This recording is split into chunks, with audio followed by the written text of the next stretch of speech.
All right, Bryce, a year ago you came in your first spring training after a summer debut that probably didn't go quite the way you wanted.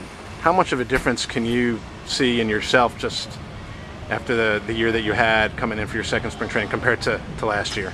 I don't think I'll go anywhere without Lowell ever being brought up, but I mean the difference was it was just a mental thing. Trying to do way too much at the plate, over aggressive, taking too many big swings and getting long, and so going into instruction after Lowell, I did really well. In spring training did very well. Last year was a good year, but it all started in between the years. As long as I kept everything calm at the plate, not trying to do too much, I do an all right job. But I still find myself, I still try to do a little too much sometimes, in clutch situations. But whenever I notice when I just settle down, things tend to go my way.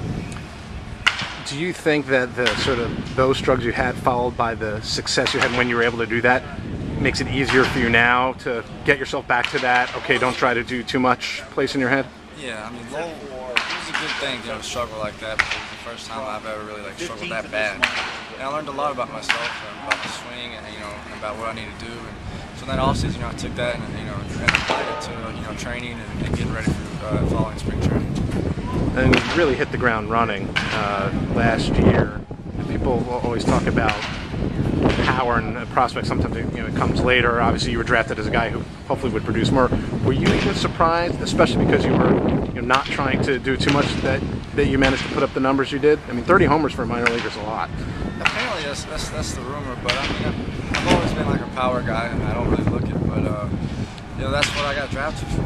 And I think that first year I tried to live up to that and put too many high expectations on myself. So, whenever I came in that next year, it was like, look, I know what I can do. I just gotta let the game come to me, slow everything down. And then when I did, it worked out pretty good. And we got a lot of games, we got a lot of swings, a lot of at bats. So, yeah, when I look back at the season, I was like, wow, it really was a really good season. But I mean, it's over with now. This is 2012. We gotta try to do it. Ben Crockett told me that you had an at-bat in a big league game that he thought really kind of wrapped you up in a bit of a nutshell. First swing, maybe a little bit too much of the old Bryce Brentz swing from your heels, and then you settle down and you laced a single, I think you said the other way. I mean, yeah. Can that kind of at-bat, just one at-bat in a big league game, for a guy like you, have such can it have a big effect because you did it on that stage? It does. I mean, I still go out there, a big league game. I'm trying to do too much in my first at bat, and if he was right, I did exactly what he's talking about. I took a huge first swing, and it was a bad pitch, and I was just like, okay, you need to step back, take a breath, let's regroup, and ended up getting a nice line drive back the other way, and so I mean it's still a process for me. I mean that's my biggest enemy is trying to do too much. I'm a very high effort guy in the batter's box. Maybe sometimes I swing too far, too much, I guess. But I just need to make sure that I keep working on keep them staying up in the middle of the field and not trying to do too much. And I'll be okay. Is that hard? Because you don't want to take away. I mean, to find that balance, because you don't want to take away all of your aggressive nature at the plate. I mean, is that something you have to try to find maybe a safe middle ground for? Yeah, I try to be a little more, I call it selectively aggressive. It was like I was just swinging at everything that came out of the pitcher's hand. Last year was really just focused on, hey, let's not miss the fastball, and we'll work from there.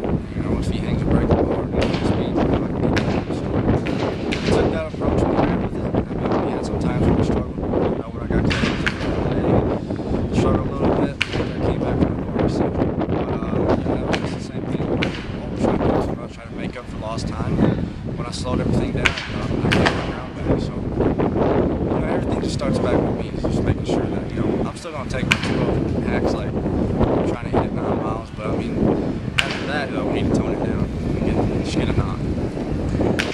I know, things like where you start the season are not within your control at all, but did you come into this camp with the goal at least to make it as difficult for them to not put you in Portland?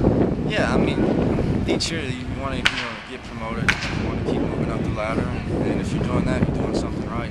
And last year, to me personally, my defensive back was slacked on me. I was so geared towards being an offensive player because of what happened in Lowell that I told having on defense. So this year, you know, we're trying to do both, and I think that's part of the development process, learning that, hey, you got to be a well-rounded player. You know, I want to take my base running seriously and try to steal, you know, more bags this year. You know, yeah, you come in, you want to make it hard for them. You want to make, you know, the coaches and the front office people in those meetings fight, you know, say who wants to get him, or, you know, so it's every day you got to work because you're trying to impress somebody and make it a good impression, and, you know, somebody behind you is trying to do the same thing. Great.